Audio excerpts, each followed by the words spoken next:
Assalamualaikum warahmatullahi wabarakatuh. Hamdan syukurillah amma ba'du.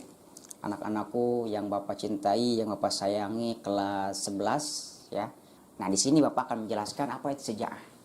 Nah, sejaah di sini ada beberapa pengertian. Yang pertama, sejaah secara sederhana ya bisa diartikan berani dan gagah. Tetapi di sini bukan berani dalam arti siap menantang siapa saja. Bukan. Itu terkait tentang pengertian sederhananya. Ya. Tanpa mempedulikan apakah dia berada di pihak yang benar atau salah. Nah, itu terkait tentang arti secara sederhananya. Nah, arti yang kedua terkait tentang sejaah, ya. Sejaah menurut pandangan Islam ataupun sejaah yang kedua, itu bisa dikatakan salah satu ciri ya yang dimiliki orang yang diistiqomahkan, yang diistiqomah di jalan Allah, ya, yang beristiqomah beribadah di jalan Allah, itu disebut sejaah, ya, arti kedua itu. Kemudian selain ciri-ciri berupa al-imtinan, al-imtinan itu bisa diartikan ketenangan jiwa. Ya, ataupun dalam bahasa Arabnya lagi yang disebut dengan atafaul. Atafaul itu optimisme. Ya, istilah yang berdekatan dengan syaja'ah adalah jur'ah. Ya, dan iqdam. Iqdam dan jur'ah, gitu kan. Nah, syaja'ah sifat pertengahan ya antara jub'an, penakut, ya, penakut, dan taur, brutal, tanpa perhitungan, kayak gitu. Itu dalam arti yang kedua. Bapak gimana kalau seandainya itu menurut pandangan Islam saja, itu agak gimana? Nah, di sini ada pandangan Islam, yaitu sajaah berani, ya, tidaklah ditentukan oleh kekuatan fisik, akan tetapi oleh kekuatan hati dan kebersihan jiwa. Nah, sebagaimana sabda Rasulullah Shallallahu Alaihi Wasallam yang sudah tercantum dalam sebuah hadis, ya, yang diriwayatkan oleh Imam Bukhari Muslim, yang bisa dikatakan dengan muttafaq alaih. Muttafaq alaih itu bisa dikatakan Bukhari Muslim. Ya, di sini ada hadis. Bismillahirrahmanirrahim. An Abi Hurairah radhiyallahu an, qala Rasulullah Shallallahu Alaihi Wasallam, laisa syadidu bisur'ati innamas syadidu alladhi yamliku nafsahu 'indal ghadab. Muttafaq alaih. Nah, artinya dari Abi Hurairah radhiyallahu an berkata, Rasulullah Shallallahu alaihi wasallam bersabda, bukanlah yang dinamakan pemberani itu orang yang kuat bergulat. Sesungguhnya pemberani itu ialah orang yang sanggup menguasai dirinya ketika marah. Yang sanggup menguasai dirinya ketika dia itu emosi.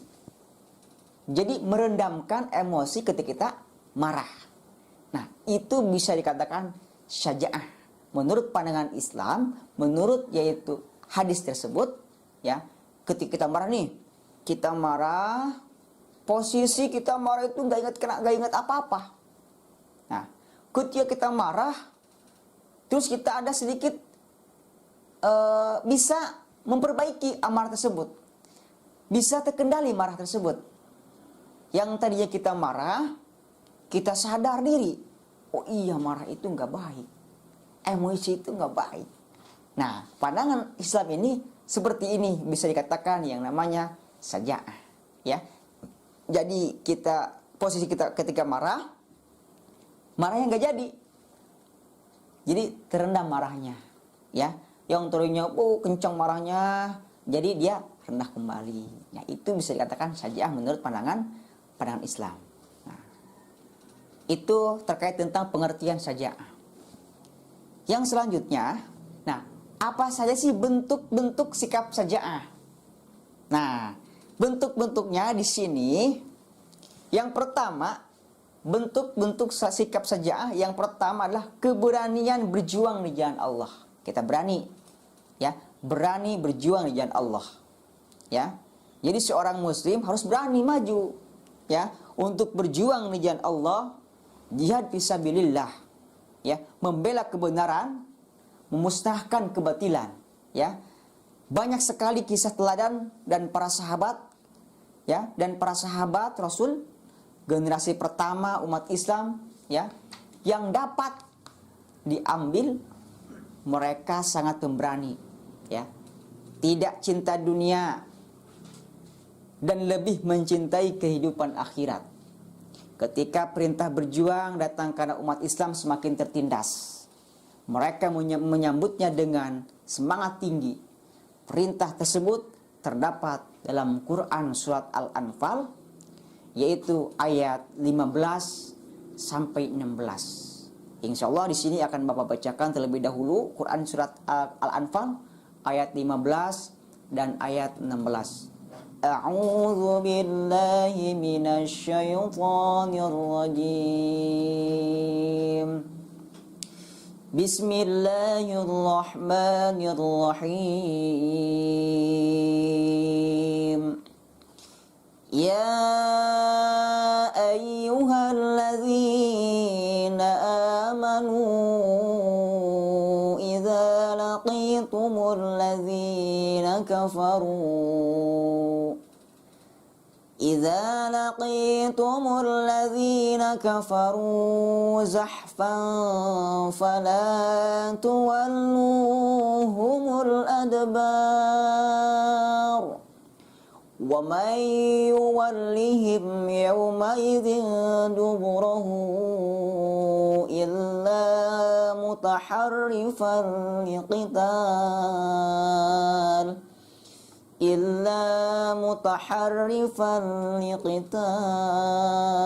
أو متحيزا إلى فئة فقد باء بغضب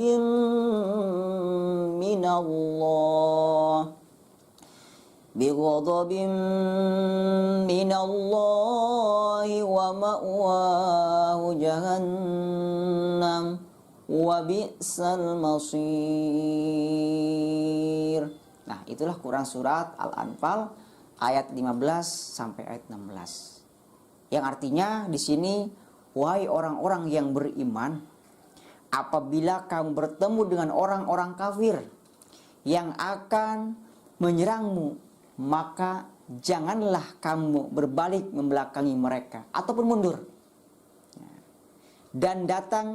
Dan barang siapa mundur pada waktu itu kecuali berbelok untuk siasat, ya, perang atau hendak menggabungkan diri dengan pasukan-pasukan yang lain, maka sungguh orang itu kembali dengan membawa kemurkaan dari Allah Subhanahu wa taala, dan tempatnya ialah neraka jahanam. Seburuk-buruk tempat kembali. Nah, itulah Quran surat Al-Anfal ayat 15 dan ayat 16. Rasulullah SAW telah mencontohkan seperti hal yang terjadi waktu peperangan, ya, yaitu peperangan Badar, ya, perang Badar, dengan hanya kekuatan 300 orang pasukan, ya. Umat Islam berani menghadapi lawan yang jumlahnya sangat luar biasa banyak, orang kafir. Berapa? Orang Islam itu ada 300 orang pasukan untuk perang Badar. Sedangkan orang kafir itu ada 1000 orang, sekitar 1000 orang. Pada perang tersebut, umat Islam mencapai kejayaan, mencapai kemenangan yang ditolong oleh Allah Subhanahu wa taala. Jangan mundur. Ya, itu waktu zaman Rasulullah SAW ketika berperang, ya, melawan orang kafir. Orang Islam itu ada 300 orang pasukan, orang kafir ada 1000, ya, ada 1000 orang. Kayak gitu. Nah, yang selanjutnya terkait tentang tadi bentuk-bentuk sikap, ya, bentuk-bentuk sikap sajaah. Yang selanjutnya tadi yang pertama. Yang kedua, nah, keberanian berperilaku jujur. Ya. Karena sikap jujur itu adalah sikap Rasulullah Shallallahu Alaihi Wasallam, ya, yang mempunyai sifat Rasul, itu jujur, ya. Apa saja sifat yang ada pada di Rasulullah Shallallahu Alaihi Wasallam? Yang pertama adalah sidik, ya. Sidik itu jujur, benar. Sidik, amanah, tabligh, fatonah. Itu sifat yang ada pada di Rasulullah Shallallahu Alaihi Wasallam. Sidik ataupun jujur ataupun benar. Nah, berarti adanya keselarasan antara berita dengan kenyataan yang ada. Nah, jika suatu berita sesuai dengan kenyataan, maka berita tersebut bisa dikatakan jujur. Akan tetapi, jika berita tidak sesuai dengan kenyataan, maka berita tersebut bisa dikatakan dusta. Apa itu dusta? Kidib. Apa itu kidib? Bohong. Ya, berarti masih opini beritanya, ya. Masih kata orang-orang. Nah, kalau kata orang itu kita belum benar. Tapi kalau sudah fakta, sudah terbukti, sudah nyata, nah, itu bisa dikatakan sidik ataupun jujur. Nah, akan tetapi, ya, jika berita tersebut, ya, berita tersebut bersifatnya opini, jadi belum benar-benar kebenarannya itu belum pasti, maka kita selidiki nyata atau tidak. Ketika itu nyata kebenarannya, ya, maka berita tersebut bisa dikatakan fakta atau benar, gitu kan. Nah, makanya seorang muslim dituntut, ya, selalu berada dalam keadaan benar lahir, ya, sidik al-hadis, ya, al-hadis, sidqi al-hadis, dan benar batin, sidqi al-qalb, ya, hati dan perkataan harus selalu sama, tidak boleh berbeda. Hati, ucapan, pikiran itu harus sama, jangan berbeda, kayak gitu. Yang selanjutnya, ya, perilaku jujur merupakan tanda keislaman dan keimanan serta tanda kesempurnaan bagi pemilik perilaku tersebut. Orang yang berperilaku jujur akan memiliki kedudukan yang sangat tinggi, ya, di dunia maupun di akhirat. Orang yang berperilaku jujur akan mampu menggapai derajat orang-orang yang mulia, ya, yang mulia di sisi Allah Subhanahu wa taala, dan senantiasa mendapatkan keberkahan dalam segala aktivitasnya, sebagaimana dijelaskan dalam sebuah hadis yang diriwayatkan oleh Hakim bin Hizam berikut, ya, Rasulullah, ya, yang artinya Rasulullah Shallallahu Alaihi Wasallam bersabda, yang artinya penjual dan pembeli diberi kesempatan berpikir selagi mereka belum berpisah. Seandainya mereka jujur serta membuat penjelasan mengenai barang yang diperjualbelikan, mereka akan mendapat berkah dalam jual beli, ya, dalam jual beli barang tersebut. Sebaliknya, jika mereka menipu dan merahasiakan mengenai apa-apa yang harus diterangkan tentang barang yang diperjualbelikan, maka keberkahannya akan terhapus, walaupun hanya berapa persen menipu. Contohnya, ya, kita jual kain, jual baju, jual sarung, ataupun jual barang yang lain. Ketika kita memperjualkan barang, ada pembeli, ya, konsumen lah. Kita sebagai pedagang, sebagai produsen, mungkin kita menawarkan barang, ya, barang mungkin kain, baju, ataupun sarung, menawarkan kepada konsumen. Kata konsumen, ini barang bagus tidak. Nah, ketika kita jujur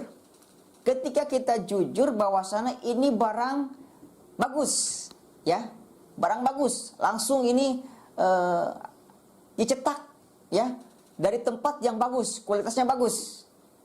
Kalau bagus, kita ucapkan bagus kepada konsumen.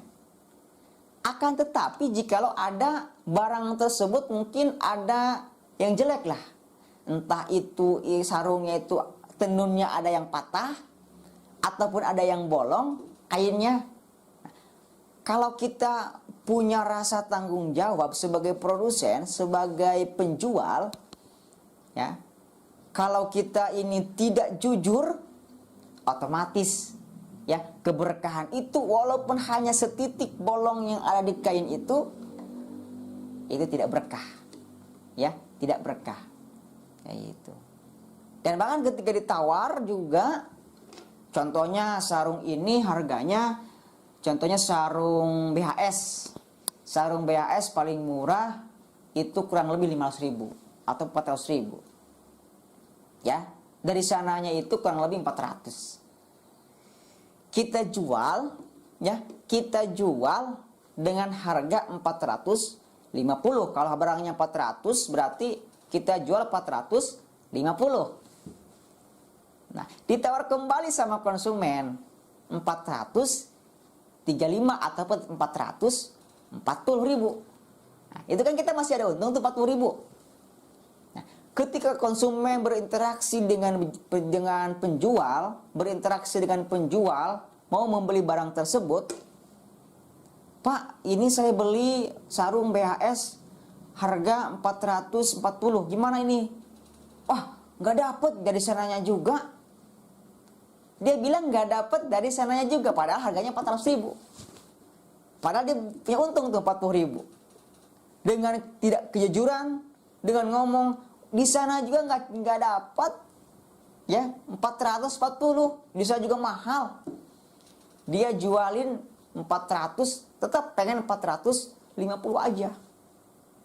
Jadi, padahal ditawarin sama konsumen 440.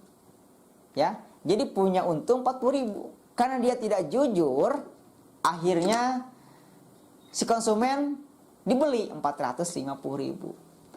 Yang 10.000-nya itu apa?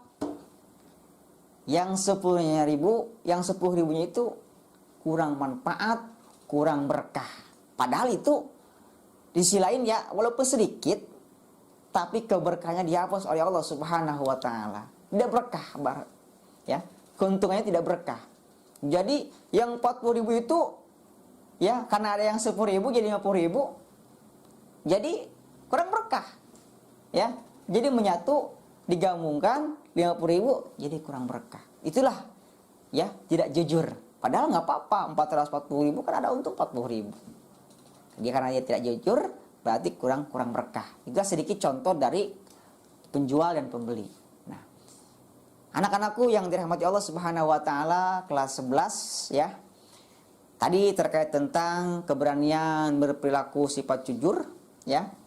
Selanjutnya, ya, mungkin waktunya sudah berjalan, berjalan seiring waktu sudah mau menunjukkan selesai, ya. Mungkin itu yang Bapak sampaikan. Insya Allah nanti minggu yang akan datang, insya Allah Bapak akan melanjutkan terkait tentang sajaah, ya, yang terkait tentang sajaah. Mungkin ada sumber sikap sajaah, ya, mungkin itu sumber sikap sajaah itu mungkin sumber hukum Islam dari Al-Quran, hadis, ya, ijma, qiyas. Nanti insya Allah Bapak akan menjelaskan secara detail, ya, mungkin hanya itu terkait tentang pengertian sajaah, terkait tentang Quran, menjelaskan tentang sajaah, hadis terkait tentang sajaah apa saja. Tadi Bapak sudah jelaskan contoh-contoh sajaah di dalam jual beli kayak gimana, gitu kan. Kejujuran kita harus diterapkan dalam pembeli dan penjual gimana, gitu kan. Barang kita kalau baik, kalau bagus itu ucapkan bagusnya, kalau jelek itu kita ucapkan jeleknya. Ya, mungkin ada klarifikasi dari si konsumen. Oh iya, karena ini barangnya ini sudah jelek, nah, tidak apa-apa, walaupun harganya 300.000 ya, dari sana 300.000. Jadi dijual 350.000, ditawar sama konsumen 320.000, karena ada utuh 30.000 tuh. Kalau kita jujur ya, karena ini barangnya agak jelek, ya tidak apa-apa, itu berkah. Kalau kita jujur ya, menyikapi masalah barang tadi jual beli, konsumen membeli barang tersebut dengan sama-sama ridho, insya Allah ya, walaupun kita untungnya 30.000 ataupun 20.000 ataupun 10.000, insya Allah berkah. Tapi sebaliknya, kalau kita itu walaupun 10.000 ya, 10.000 keuntungannya itu karena kita bohong, itu kita kurang berkah dan dihapus keberkahannya oleh Allah Subhanahu wa taala ya. Mungkin hanya itu yang Bapak sampaikan. Sebelum Bapak akhiri ya, silahkan ketik komentar di situ ya. Ketik nama ya, ketik nama saya, ketik nama hadir ya. Kemudian ketik nama, terus kelas berapa ya. Ya, mungkin hanya itu yang Bapak sampaikan. Kurang lebihnya Bapak mohon maaf. Mudah-mudahan apa saja yang Bapak sampaikan bermanfaat bagi kalian semuanya. Kalau ada perkataan yang benar itu datang dari Allah Subhanahu wa taala. Jika ada perkataan yang salah itu datang dari Bapak sendiri. Mungkin Bapak akhiri, wallahul muwaffiq ila aqwamit thoriq. Wassalamualaikum warahmatullahi wabarakatuh.